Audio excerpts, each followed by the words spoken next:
Selamat pagi, salam sejahtera. Yang ini isu sosial yang betul-betul mengejutkan seluruh Malaysia. Semua orang di Malaysia pasti mengenali sosok nama yang dipanggil Abid Liu.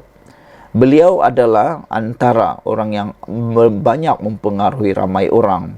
Namun demikian, sejak akhir-akhir ini, Abid Liu dikaitkan dengan satu kes yang amat berat.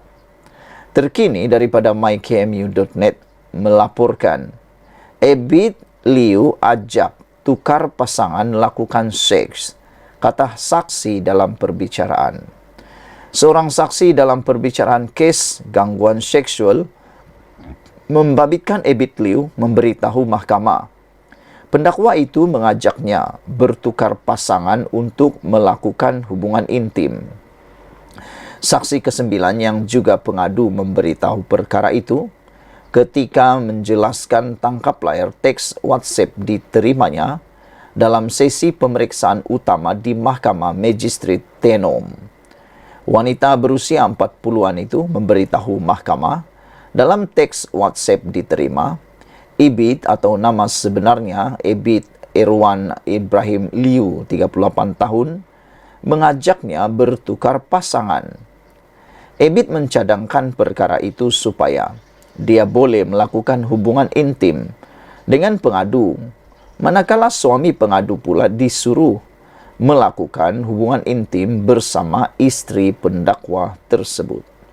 Dalam tangkap layar lain pula, pengadu memberitahu mahkamah Abid turut mengeluarkan kata-kata luca dengan menyatakan hendak peluk, cium manja-manja dan melakukan perkara tidak senonoh kepadanya. Kemudian, pengadu membalas mesej dengan menyatakan, Abid Liu mempunyai isteri dan mesti dia ada hubungan suami isteri di rumah. Jadi kenapa perlu buat lagi kepadanya? Apabila Abid mengajaknya bertukar pasangan, pengadu memberitahu bahawa dia tidak akan dan suaminya pun tidak akan melepaskannya, lapor utusan Malaysia. Malah, apabila membaca ayat tidak senonoh diterima daripada Abid Liu, pengadu turut berasa malu kerana ayat ditulis agak memalukan dan pengadu sendiri yang sudah bersuami pun tidak pernah menulis atau cakap ayat seperti ditulis Abid Liu. Menurut saksi itu, dia turut menghantar teks WhatsApp menasihati Abid Liu supaya melakukan taubat nasuha dan jangan buat perkara sebegitu dengan orang lain, kerana Abid adalah seorang yang terkenal. Aib ini saya seorang sahaja yang simpan. Macam awak cakap, kita manusia biasa. Lagipun saya isteri orang. Tak apalah, ini ujian hidup saya. Ada suami macam ini, saya sabar sahaja demi anak, katanya. Dalam keterangannya, saksi juga memberitahu mahkamah dalam teks WhatsApp-nya, dia kasihan kepada Abid sebab tertuduh seorang yang terkenal. Jadi dia berpesan jangan WhatsApp orang lain seperti itu kerana jika ia tular tertuduh sendiri yang malu. Abid Liu berdepan 11 pertuduhan gangguan seksual iaitu membuat hantaran, gambar dan perkataan luca dengan maksud mengaibkan kehormatan seorang wanita melalui WhatsApp yang didakwa berlaku di Tenom antara 29 Mac hingga 18 Jun 2021. Dia didakwa mengikut Seksyen 509 Kanun Keseksaan yang memperuntukkan hukuman penjara hingga 5 tahun, denda atau kedua-duanya bagi setiap pertuduhan. Perbicaraan berlangsung di depan Magistrat Nur Ashraf Zulhani dan kes dikendalikan Timbalan Pendakwa Raya Nur Aziza Muhammad dan Analia Kamarudin. Manakala Abid diwakili Peguam Ram Singh dan Muhammad Sarul Nizam Salih Keruak. Dipetik daripada mykmu.net daripada sumber FMT dengan tajuk Ebit ajak tukar pasangan lakukan seks, kata saksi perbicaraan. Sekian dulu untuk kali ini. Jangan lupa tinggalkan komen anda, tekan butang subscribe. Kita jumpa lagi. Bye-bye. Salam sejahtera. Terima kasih kerana bersama dengan saya di Nazilin Unity Channel. Hadi hina institusi kehakiman perlembagaan, kata Hasbi. Saudara-saudara sekalian, sejak akhir-akhir ini semakin galak dan semakin banyak perkara yang dianggap menghina institusi kehakiman dan perlembagaan yang dibuat oleh pelbagai pihak. Kemarin, salah seorang pempengaruh yang pro Perikatan Nasional iaitu Didi Chronicle telah tampil membuat video permohonan maaf atas tindakan beliau membuat parodi berkaitan dengan keputusan mahkamah baru-baru ini. Dan AMK Amanah telah pun bersepakat akan membuat laporan polis di seluruh negara untuk mahu disiasat Didi Chronicle berkaitan dengan video parodi tersebut yang didakwa telah menghina mahkamah. Di Malaysia ini siapapun bebas membuat apa-apa bersuara, tetapi jangan sampai melampaui batasan, terutamanya berkaitan dengan menghina 3R atau menghina mahkamah. Saya yakin Didi Chronicle telah pun menyedari perkara tersebut, itu sebab dia membuat pengakuan dan telah memadam video tersebut. Namun demikian, nasi sudah menjadi bubur. Namun, apa yang berlaku ialah Hadi pula didakwa menghina institusi kehakiman dan perlembagaan. Pemuda Amanah mendakwa Presiden PAS, Abdul Hadi Awang, menghina institusi kehakiman dan perlembagaan persekutuan. Katanya, ketuanya iaitu Hasbi Muda membuat dakwaan itu berdasarkan rencana Abdul Hadi bertajuk Meninggalkan Syariat Allah Amanah Besar yang disiarkan laman web rasmi PAS hari ini. Tulisan Abdul Hadi, namun demikian kita kini muncul kalangan hakim yang bijaksini, bukan bijaksana, yang kepala dan akalnya dipengaruhi oleh tulisan warisan penjajah, adalah satu bentuk penghinaan yang amat jelas terhadap institusi kehakiman dan perlembagaan negara. Abdul Hadi sebagai ahli parlimen yang mengangkat sumpah untuk menjunjung perlembagaan, sepatutnya beliau memahami pentingnya menghormati keputusan mahkamah yang berpandukan perlembagaan yang serupa.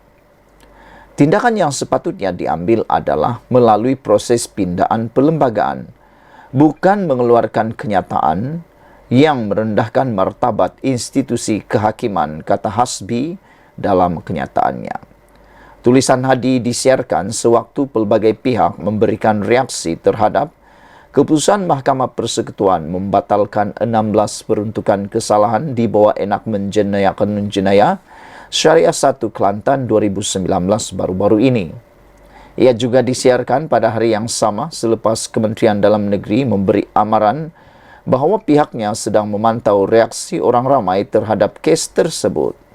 Walaupun tidak berpuas hati dengan keputusan mahkamah, Abdul Hadi sebagai seorang ahli parlimen yang cukup lama sewajarnya faham keputusan hakim adalah berpandukan perlembagaan persekutuan.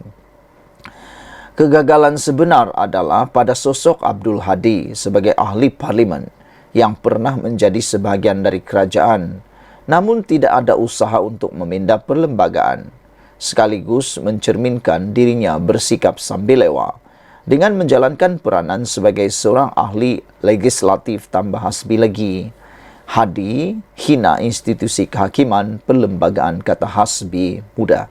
Sekian dulu untuk kali ini. Jangan lupa tinggalkan komen anda, tekan butang subscribe. Kita jumpa lagi. Bye-bye. Salam sejahtera. Terima kasih kerana bersama dengan saya di Nazilin Unity Channel.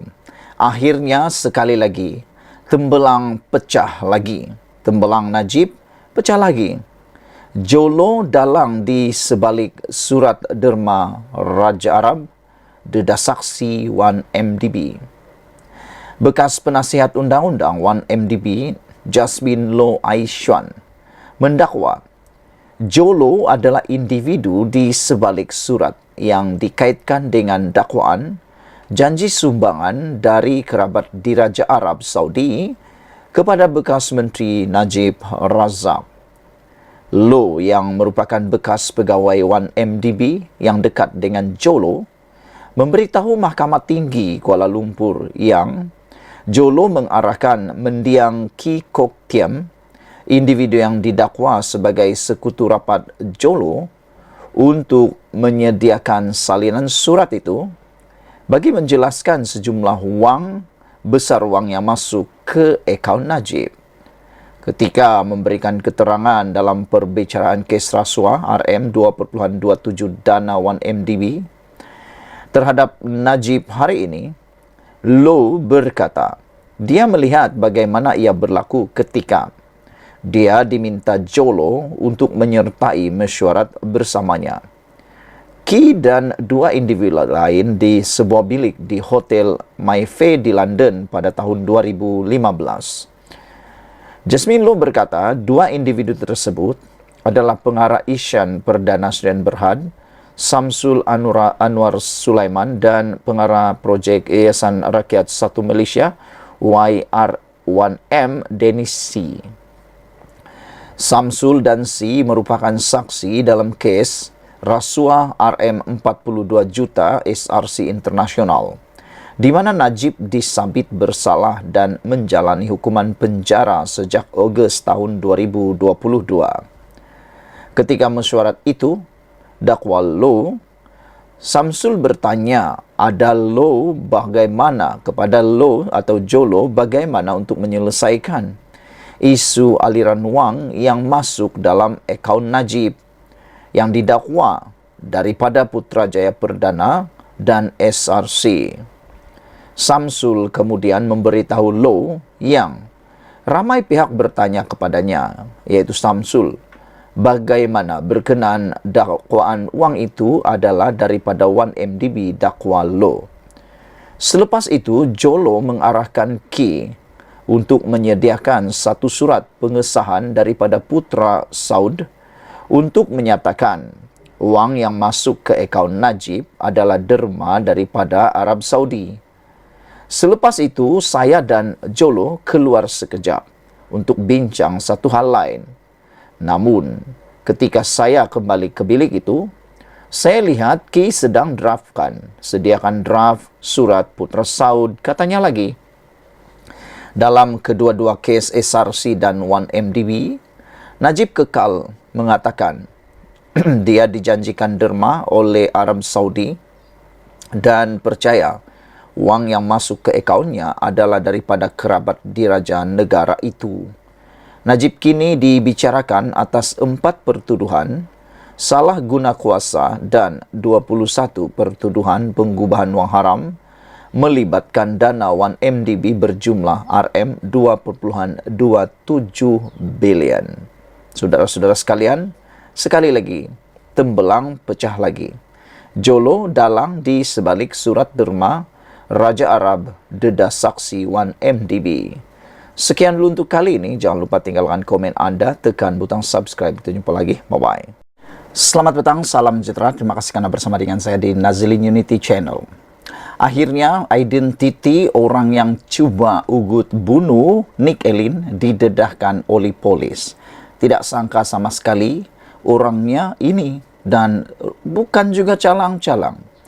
Saudara-saudara sekalian, sampai begitu sekalikah mereka tidak menyukai keputusan mahkamah sehingga sanggup menggunakan kekerasan, menggunakan ugutan bunuh terhadap Nick Elin.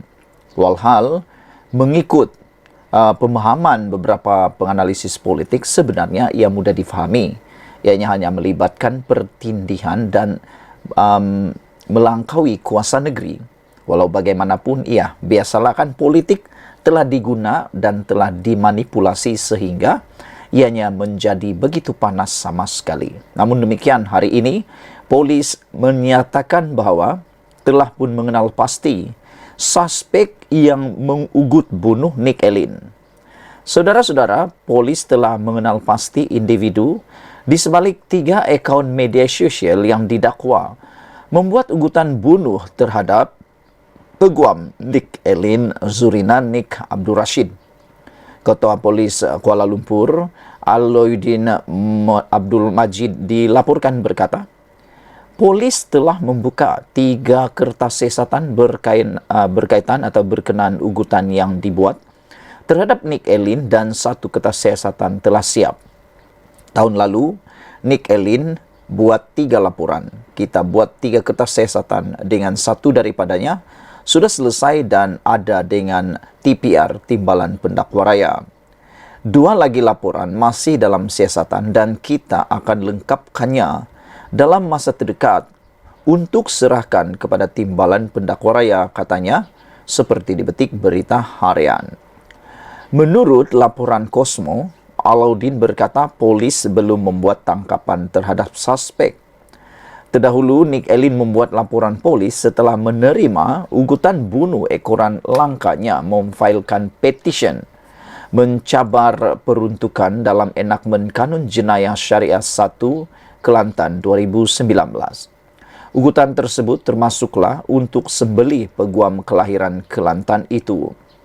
Pada Jumaat lalu, panel 9 Hakim Mahkamah Persekutuan dengan keputusan 8-1 membenarkan petisyen peguam Nick Elin Zurina Nik Abdul Rashid dan anaknya, Tengku Yasmin Natasha Tengku Abdul Rahman, untuk membatalkan 18 peruntukan dalam enakmen tersebut. Mahkamah memutuskan Dewan Undangan Negeri Kelantan melangkaui bidang kuasanya seperti yang termaktub dalam Senarai Negeri Senarai 2 Jadual ke-9 Perlembagaan Persekutuan. Bagaimanapun, perlembagaan ataupun mahkamah yang membenarkan pembatalan hanya 16 daripada 18 peruntukan tersebut. Susulan keputusan itu, Nick Elin berkata, dia dan anaknya, Tengku Yasmin Natasha Tengku Abdul Rahman, bukannya menyerang sistem syariah seperti yang didakwa sejumlah pihak. Sebaliknya, ia berkaitan dengan kuasa Dewan Undangan Negeri Kelantan.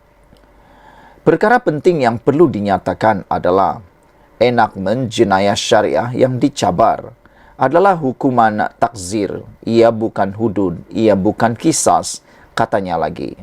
Sekian dulu untuk kali ini. Jangan lupa tinggalkan komen Anda, tekan butang subscribe. Malaysia kita punya, kita jaga sama-sama, cintai Malaysiaku. Bye-bye.